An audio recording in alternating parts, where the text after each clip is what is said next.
झारखंड के खूंटी जिले के तोरपा प्रखंड के कमड़ा सिरका टोली गांव के 12 नाबालिग बच्चों के धर्मांतरण का मामला सामने आया है। सरना धर्मावलंबियों का कहना है कि जिन बच्चों को अभी धर्म की समझ ही नहीं है, उनकी धर्मांतरण कर आरसी चर्च बच्चों का मानसिक शोषण कर रहा है। जिन नाबालिगों का जबरन धर्मांतरण कराया गया है, उनके नाम मसुक गुड़िया, सोमा गुड़िया, दिनेश बरला, ज्योति बाड़ला, कुवरी बड़ला, सुमन गुड़िया, कुशल गुड़िया, सागेन गुड़िया, अनीता गुड़िया, शांति बड़ला, रंजीत बड़ला और रोशन बड़ला हैं।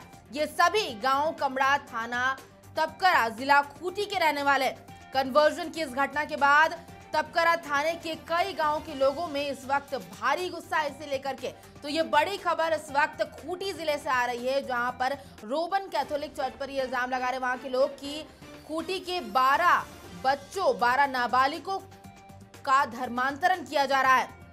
कमड़ा गांव के 12 बच्चों को ईसाई बनाया गया है, वो बच्चे जिन्हें अभी तक धर्म की पूरी समझ भी नहीं है। तपकरा थाने के कई लोगों में इसे लेकर के भारी गुस्सा है।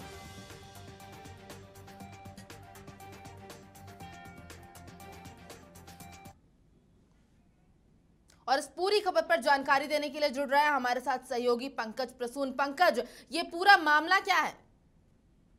देखिए प्रभा, पिछले कई सालों से ये आरोप लगता रहा है कि खास करके झारखंड के जो अंदरूनी इलाके हैं, जहां गरीबी बहुत ज्यादा है, वहां चर्च बहुत एक्टिव है और वो लोगों की मदद भी करते हैं। लेकिन मदद की आड़ में वो कई जो सरना आदिवासी हैं, उन्हें वो ईसाई भी बनाते हैं। इस तरह के आरोप लगते रहे हैं।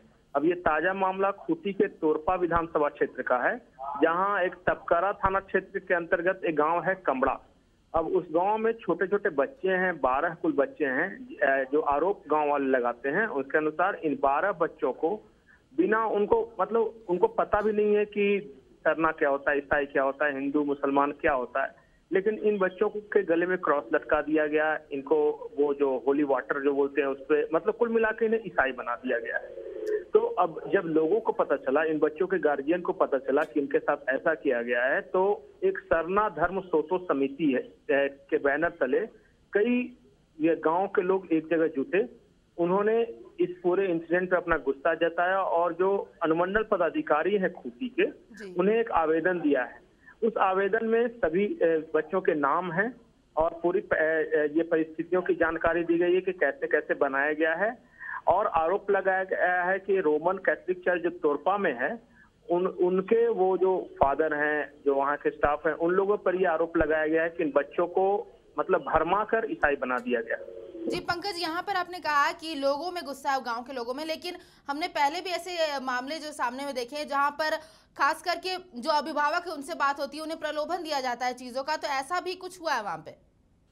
देखिए प्रभा, आमतौर पे होता यह है कि जो अभिभावक हैं या जो बड़े हैं, उन्हें प्रलोभन दिया जाता है, क्योंकि वो बहुत गरीबी है वहाँ पे। वो वहाँ के लोगों को रहने, खाने, पढ़ाई लिखाई की सुविधा नहीं है।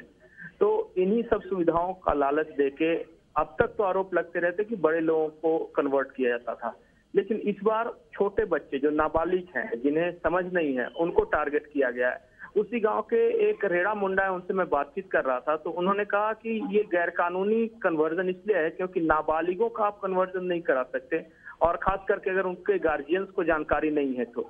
इसके साथ ही गांव के लोगों की सरकार से यह भी मांग थी कि जो भी लोग ईसाई बने हैं, जो जनजातीय समाज के, उन्हें जनजातीय समाज वाली सुविधा नहीं मिले। उन लोगों की तो मांग यहाँ तक है कि अगर या तो आप क्रिश्चियन है या फिर आप आदिवासी हैं या तो आप एसटी भी नहीं हो सकते। एसटी और अल्पसंख्यक ये दोनों एक साथ नहीं हो सकते। जी बिल्कुल सही कहा आपने पंकज कि यहाँ पर हमारे पास राइट टू रिलीजन है, जहाँ पर कोई एडल्ट अगर अपने मर्जी से अगर रिलीजन चेंज करता है तो ये लीगल भी है। लेकिन अभी जो नाबालिगों के साथ ये हुआ है, जहाँ पर उनका धर्मांतरण किया गया है, तो आगे इसको लेकर के क्या लगता है, क्या कार्रवाई होगी?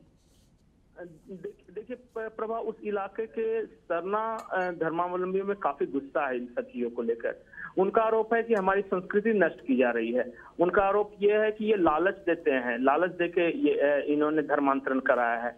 इसके साथ ही उन्होंने अनुमंडल पदाधिकारी से मांग की है कि जो लोग इस पूरे जघन कार्रवाई में जो शामिल हैं, जो बच्चों को ईसाई बनाने में शामिल हैं, उन लोगों को तुरंत गिरफ्तार किया जाए और अगर ऐसा नहीं हुआ तो लोगों ने सड़क पर उतरने की धमकी दी है। जी, चर्च के फादर पर जैसा कि आपने कहा कि लोग आरोप लगा रहे हैं, उन पर गुस्सा है, तो वो वहां से भाग नहीं सकते ये करके, तो उनका भी क्या कुछ पक्ष सामने आ पाया है? जी नहीं, उन्होंने बातचीत करने से बिल्कुल मना कर दिया है इन सारे विषय पर। चर्च का कोई भी व्यक्ति इस पे नहीं बोल रहा है और वो संपर्क भी नहीं हो पा रहा है उनसे, क्योंकि जैसे ही लोगों को पता चला और लोगों का गुस्सा फूटा तो अचानक अंडरग्राउंड हो गए और वो अपना पक्ष किसी के सामने रख नहीं रहे हैं। लेकिन हाँ, इतना तय है कि उस इलाके में अभी तनाव है और सारे लोगों ने मिलकर एक आवेदन सौंपा है अनुमंडल पदाधिकारी खूंटी को। लेकिन देखते हैं कि आने वाले वक्त में क्या कार्रवाई होती है। चलिए, तमाम जानकारियों के लिए बहुत बहुत शुक्रिया पंकज। तो ये खबर हम आपको दिखा रहे थे खूंटी जिले की, जहां पर 12 नाबालिगों का धर्मांतरण किया गया है और इसको लेकर के सभी गांव वाले काफी गुस्से में दिख रहे हैं, आक्रोश में दिख रहे हैं। और जैसा कि हमारे सहयोगी पंकज प्रसून ने बताया कि इस मामले के बाद गांव वाले इतने आक्रोशित हो गए कि उसके बाद चर्च के जो लोग हैं जिन पर आरोप लगाया जा रहा है वो इस वक्त अंडरग्राउंड हो गए और उनका पक्ष अभी तक कुछ भी सामने नहीं आया है। हैरान करने वाली बात यह है कि ये वो 12 नाबालिग बच्चे जिन्हें अभी तक धर्म की पूरी जानकारी भी नहीं है और बिना उनके अभिभावकों की जानकारी की, उनके परमिशन की, उनका धर्मांतरण कर दिया गया है। अब आगे इसको लेकर के प्रशासन क्या कार्रवाई करती है, ये देखने वाली बात होगी।